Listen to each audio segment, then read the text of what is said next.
Y nos movemos a la segunda parte de este tema. Como decíamos, vamos a hablar ahora de los mecanismos fisiológicos, que es lo biológico que hay debajo de la detección del movimiento. En cierto modo, esto ya lo sabemos. En el tema 3 veíamos que había unas células detectoras del movimiento. Entonces, esta es un poco la primera sección dentro de la biología bajo el movimiento.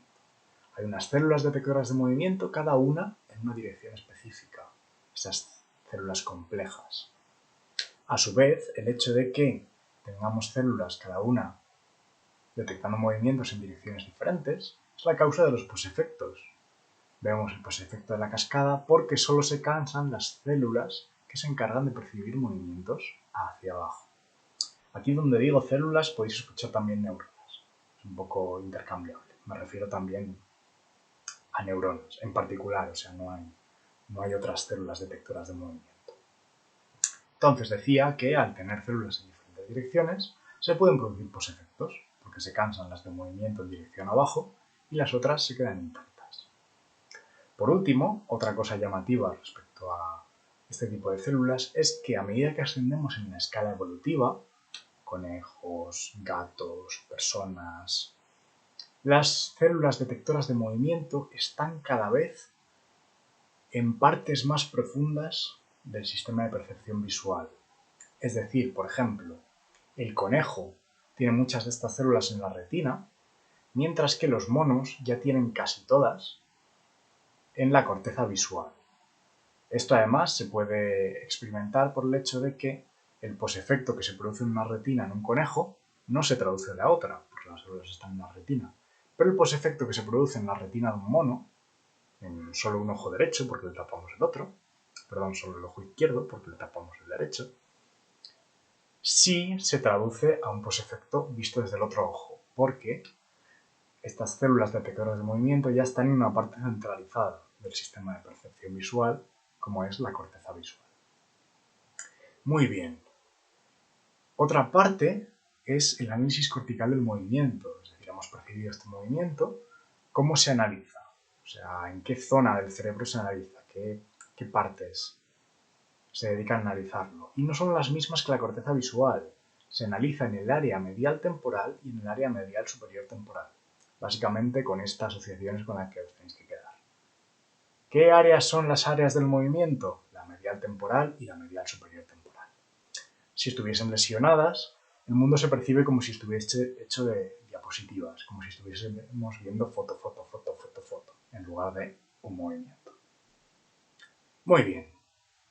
Entonces, bueno, sabemos qué es lo que hay debajo, o sea, qué zonas se encargan biológicamente del movimiento, pero ¿qué es lo que sucede dentro de estas zonas? ¿Cómo se procesa este movimiento?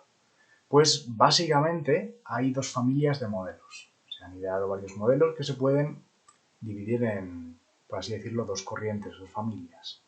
Los modelos de comparación de posiciones, principalmente el de Reichard, que consiste en que detectamos el movimiento comparando la posición en un punto A anterior y un punto B posterior. Vamos a verlo con este esquemita de aquí. Tenemos un estímulo que se mueve en 10 milisegundos del punto A al B en nuestro campo visual. Este estímulo puede ser, por ejemplo, un mosquito. Entonces, la célula A detecta al mosquito en la posición A en el tiempo 0 y 10 milisegundos después, el tiempo 10, lo detecta la célula B. Entonces, justo el camino que va de la célula A a la C tarda 10 milisegundos más en llegar, mientras que el camino que va de la B a la C tarda solo 2 milisegundos. Por tanto, cuando justo el mosquito se ha movido de A a B 10 milisegundos, el impulso nervioso de A y el impulso nervioso de B llegan a la vez. Y eso hace que C se active. Si solo llegase uno de los dos, C no se activaría. Pero cuando llegan los dos, C se activa. Entonces, C se activará solo cuando haya un objeto moviéndose de A a B en 10 milisegundos. Y de esta forma, C detecta un movimiento de A a B en 10 milisegundos. Y cuando C no está activo, es que ese movimiento no se está dando. Por tanto, lo que nos dice Reichard es que este mecanismo está replicado en nuestra área temporal medial para todas las direcciones posibles y para también distintas velocidades. Aquí es para 10 milisegundos en la distancia de A a B cambiando el bloque este de mora temporal a, por ejemplo, 5 milisegundos, detectaríamos movimientos en los que se va de A a B en 5 milisegundos. Entonces, nuestras neuronas serían estos bloques de 3 neuronas, más el mecanismo de demora temporal, repetido para todas las direcciones y para diferentes velocidades. Otra familia de modelos nos lleva a la idea de frecuencias espaciales y nos dice que detectamos el movimiento separándolos en enrejados horizontales, que se mueven en dirección vertical, y enrejados verticales, que se mueven en dirección horizontal. Se hace primero un estudio a este nivel, en horizontales y en verticales, y al combinarlos obtenemos el estímulo compuesto. Es decir, que por ejemplo, si tenemos un tejido, cuando afinamos con la vista, es básicamente un enrejado, el tejido en la vertical y el tejido en la horizontal. Entonces nosotros vemos el tejido y lo que hace este modelo de combinación de enrejados, o sea, esta propuesta, sería coger hilos horizontales y verlos moverse hacia arriba y coger hilos verticales y verlos moverse hacia la derecha. Entonces, combinando el movimiento de los hilos horizontales hacia arriba y el de los hilos verticales hacia la derecha, obtendríamos el movimiento real de nuestro tejido, que sería un movimiento diagonal, pues en este caso no completamente diagonal, sino un poquito más hacia la horizontal. Esta es la propuesta que nos hacen los modelos de combinación de enrejados, que se hace primero esta descomposición en la corteza visual primaria y luego el área temporal medial es la que se encarga de hacer la combinación en el movimiento compuesto. Bueno, por último mencionar que se lo debemos a Adelson y Mobson, pero nos van a preguntar por nombres. Muy bien, pasamos pues a la percepción de acontecimientos. Hemos estado hablando de la percepción de movimiento y ahora con acontecimientos nos referimos a cosas más complejas que incluyen el movimiento o movimientos más específicos, con un extra, con un especial. Vamos a ver a qué me refiero. Causalidad. Un movimiento es causado por otro. ¿Cuándo percibimos nosotros causalidad? Pues bueno, esto quien lo estudió principalmente fue Michote y descubrió que había unas condiciones. Tiene que haber dos objetos, bola blanca, bola negra. Solo uno tiene que moverse al principio, en este caso es la bola blanca. La colisión tiene que percibirse en la fóvea, no vale que se perciba en la periferia.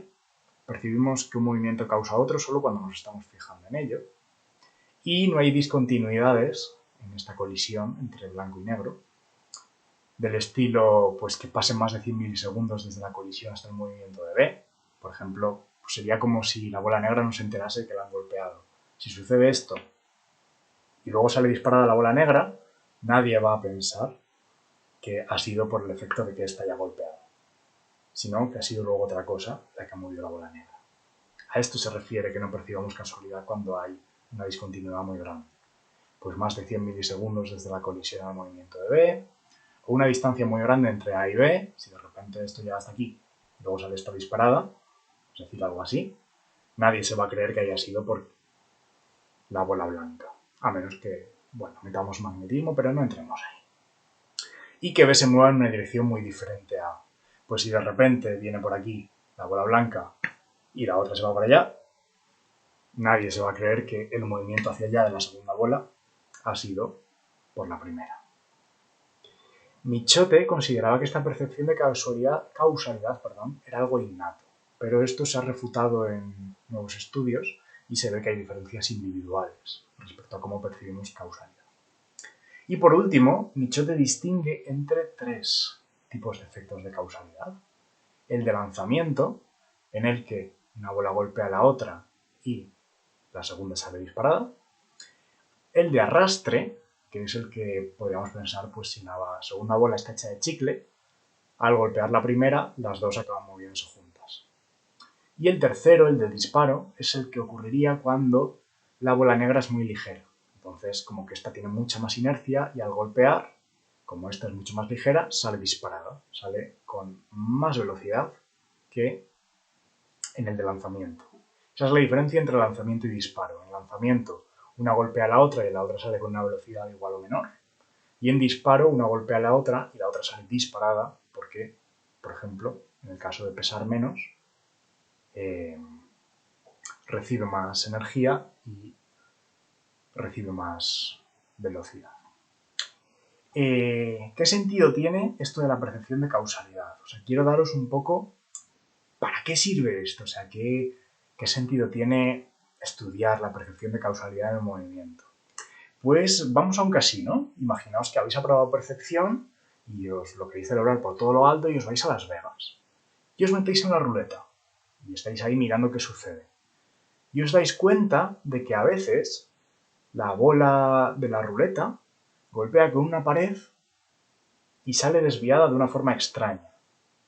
Y la percepción que tenéis es que el rebote de la bola de la ruleta en la pared de la ruleta no es causal, es decir, la pared no está provocando el movimiento de la bola de la ruleta. Quizá hay alguien debajo con un imán haciendo que la bola se mueva de formas inusuales. Este es un sitio donde se puede aplicar la percepción de causalidad. O sea, el movimiento de la bola de la ruleta de un casino es algo que percibimos como causal, es algo que percibimos como posible, como físicamente posible, físicamente real. ¿O salta a la vista que ahí alguien está hurgando? Pues bueno, esto nos puede servir a nosotros para detectar hasta qué punto nos pueden engañar o no.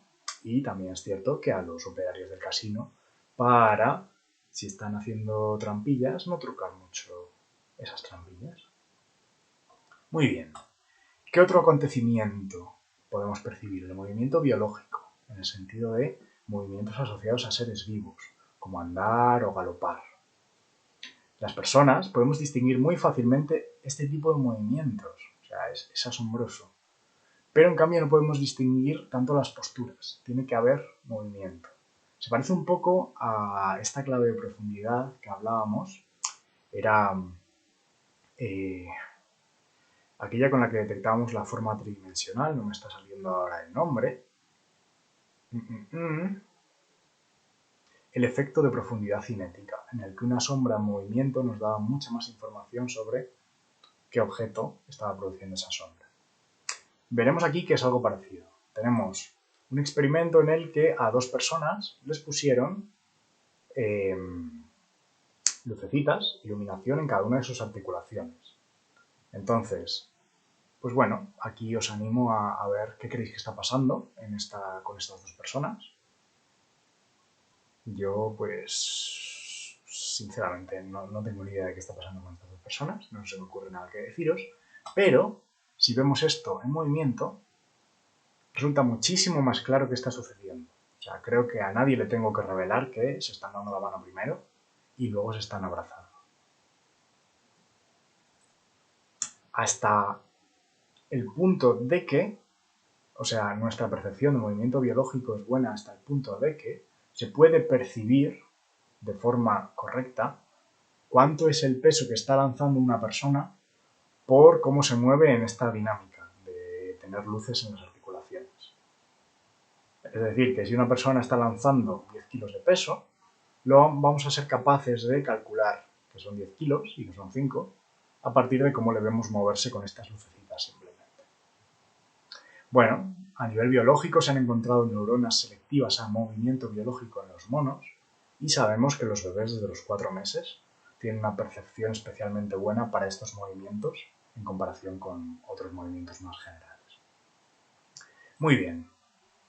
Otro fenómeno es el movimiento propio, y aquí entramos en el flujo óptico del que hablábamos con Gibson en el tema anterior. El movimiento propio es nuestro propio movimiento, es decir, la percepción de que nosotros nos estamos moviendo. Y para ello tenemos dos fuentes de información. Los invariantes, los elementos que no cambian aunque nosotros nos movamos, como puede ser la línea del horizonte, o el flujo óptico, que nos informa de cómo se mueve nuestro campo visual respecto a un movimiento nuestro. Entonces, viendo cómo se mueve el campo visual, podemos deducir cómo nos estamos moviendo nosotros. Y aquí os pongo el ejemplo de que si estamos yendo hacia adelante, vemos cómo nuestro campo visual se expande, y si estamos yendo hacia atrás, vemos cómo nuestro campo visual se contrae. El área que se encarga del movimiento propio es el área medial superior temporal. Y para terminar este tema, os dejo un ejemplo de el campo visual de alguien que se está moviendo hacia adelante y el flujo óptico que se genera. Muchas gracias.